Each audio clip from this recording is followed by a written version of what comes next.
Assalamualaikum warahmatullahi wabarakatuh. Berjumpa kembali pada materi katabolisme karbohidrat atau respirasi aerob. Respirasi aerob terjadi di dalam mitokondria. Dikatakan sebagai reaksi respirasi aerob karena membutuhkan oksigen.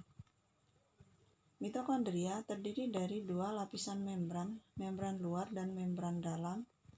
Di antara kedua lapisan tersebut terdapat ruang antar membran.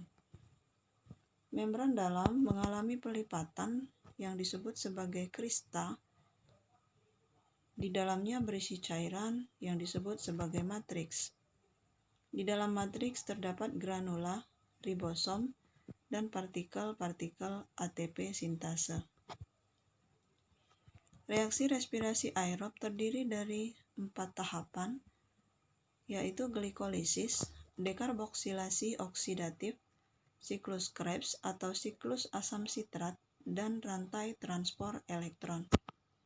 Hubungan antara keempat reaksi tersebut dapat dilihat pada gambar di bawah ini.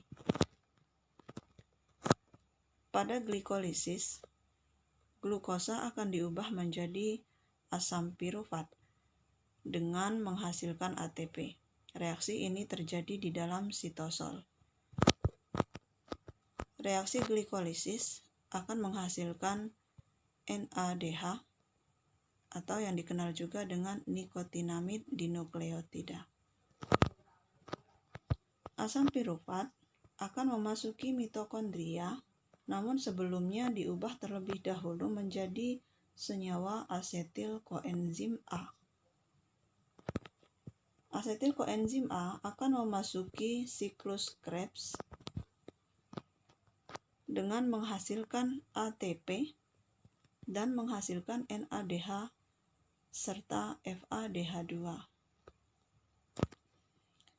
Reaksi yang terakhir, rantai transport elektron, di mana di sini terjadi pengubahan NADH dan FADH2 untuk menghasilkan ATP. NADH dan FADH2 yang diperoleh dari reaksi glikolisis maupun dari siklus Krebs akan dibawa menuju ke rantai transport elektron.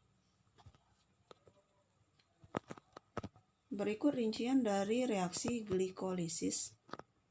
Glukosa yang beratom karbon 6 akan diubah pertama menjadi glukosa fosfat dengan menggunakan ATP dan diubah kembali menjadi fruktosa difosfat juga menggunakan ATP. Selanjutnya fruktosa difosfat diubah menjadi 2-fosfogliseraldehid atau 2-PGAL dengan menghasilkan 2-NADH2. 2-PGAL diubah menjadi 2-di-PGA dengan menghasilkan 2-ATP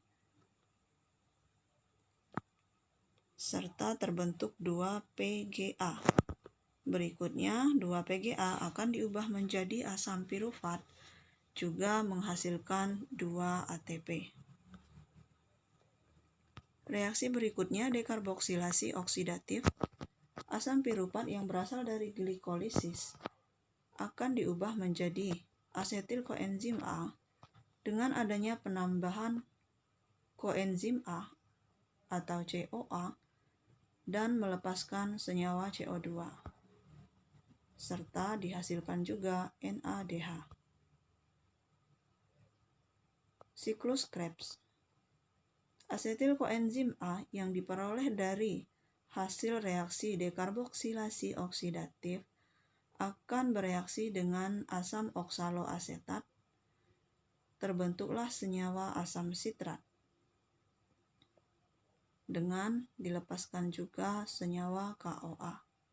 Sitrat diubah menjadi senyawa isositrat dengan melepaskan senyawa NADH dan 2CO2 diubah menjadi alfa ketoglutarat. Selanjutnya, alfa ketoglutarat diubah menjadi suksinil koenzim A dengan menghasilkan NADH dan CO2. Suksinil koenzim A berikutnya akan diubah menjadi suksinat dengan dihasilkan ATP dan koenzim A dilepaskan. Suksinat diubah menjadi fumarat. Di sini dihasilkan FADH2. Fumarat selanjutnya diubah menjadi malat. Malat diubah menjadi oksaloasetat kembali. Di sini dihasilkan NADH.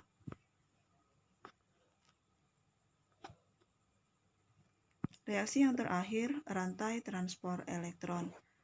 Di dalam reaksi transport elektron, senyawa yang diperlukan adalah NADH dan FADH2.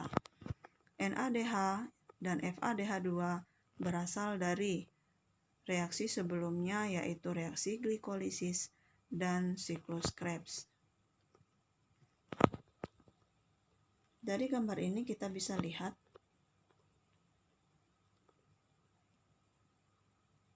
bagian atas adalah kompartemen mitokondria luar, sedangkan bagian bawah adalah kompartemen mitokondria dalam. NADH akan diuraikan menjadi NAD+ plus H+ plus elektron. H+ akan ditranspor ke mitokondria bagian luar, sedangkan elektron akan dipindahkan melalui protein kompleks pembawa elektron menuju protein penerima. Selanjutnya, FADH2 juga akan diuraikan menjadi FAD dengan melepaskan 2H+ plus 2 elektron. Elektron juga akan dipindahkan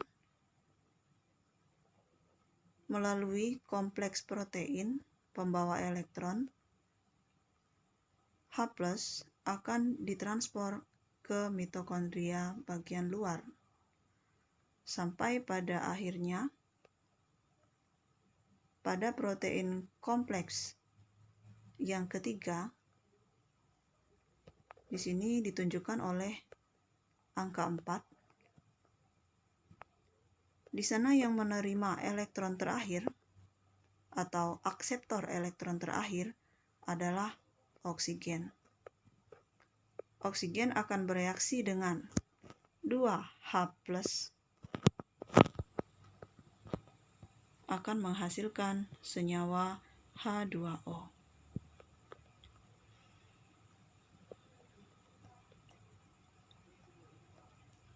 H+ yang ada pada mitokondria luar selanjutnya akan digunakan untuk membentuk ATP dengan bantuan ATP sintase.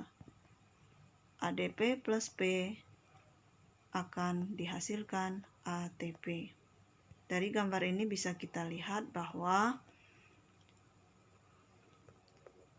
NADH dan FADH2 akan dirombak menjadi ATP dengan memindahkan elektron melalui serangkaian kompleks protein. Demikianlah tahapan yang terjadi dalam respirasi aerob. Untuk informasi lebih lengkap, silakan para siswa untuk membaca dari berbagai buku sumber yang ada. Demikianlah. Wassalamualaikum warahmatullahi wabarakatuh.